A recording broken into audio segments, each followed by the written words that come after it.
স্ত্রীর সাথে ভিডিও কলে খোলামেলা পোশাকে কিংবা উলঙ্গ হয়ে স্বামী কথা বলতে পারবে কিনা, কিংবা দুজনে একান্ত আলাপচারিতায় ভিডিও কল, ইমো, হোয়াটসঅ্যাপ, ভাইবার যত কিছুই বলেন না কেন, এগুলাতে একেবারে খোলামেলা উলঙ্গ হয়ে কথা বলতে পারবে কিনা, এ ব্যাপারে দেখা যায় অনেকের প্রশ্ন আছে। এজন্য এ বিষয়ে কোনো লজ্জা রাখা উচিত নয়, কারণ এগুলো জানতে হবে। কারণ এই লজ্জাটা এমন হতে পারে, এই লজ্জা থাকার কারণে আপনি কোনো বিষয়ে প্রশ্ন করেন নাই, আপনি গুনাহের মধ্যে লিপিবদ্ধ থাকতে পারেন, আপনার অনর্গল গুনাহ হতে পারে। যে ভুলটি করার কারণে আপনার অনবরত আপনি নামাজ রোজা সব কিছু করতেছেন কিন্তু কোনো কিছুই কবুল হচ্ছে না, এরকম অনেক গুনাহ কিন্তু আমরা না জানতেই করে বসে থাকি।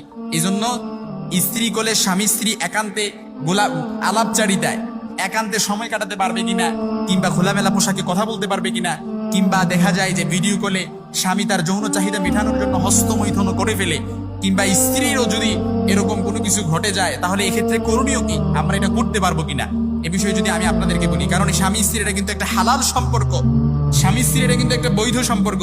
আল্লাহ রাসূল সাল্লাল্লাহু আলাইহি ওয়াসাল্লামের অসংখ্য হাদিসে স্বামী স্ত্রীর ব্যাপারে অসংখ্য হাদিস এসেছে।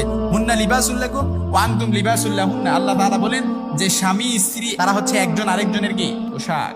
আল্লাহ তাআলা পবিত্র কোরআন আল কারীমে বলেছেন খুব সুন্দরভাবে। আমি আপনাদেরকে বলি, সূরাতুল মুমিনিনে আল্লাহ তাআলা আয়াতটি কোট করেছেন, আমি সেখান থেকে বলতেছি, ওয়াল্লাযীনা হুম লিফুরুজিহিম হাফিযুনা ইল্লা আলা আজওয়াজিহিম আও মা মালাকাত আইমানুহুম ফাইন্নাহুম গায়রু মালুমিন। আল্লাহ তাআলা বলেন যে সফল মুমিন তারা সাকসেস তারা হয়েছে যারা নিজেদের যৌন অঙ্গকে সংযত রাখে। আপনি অবৈধ মেলামেশা করেন, অবৈধ পরকীয়ায় লিপ্ত থাকেন, আপনি অবৈধভাবে আপনার কাম বাসনাকে আপনি পূরণ করতে চান, সেটা তো কখনো বৈধ হবে না, আর আপনি সফল মুমিন হতে পারবেন না। আর সফল মুমিন যারা হতে পারে না তারা কখনো আল্লাহর জান্নাতেও যেতে পারবে না।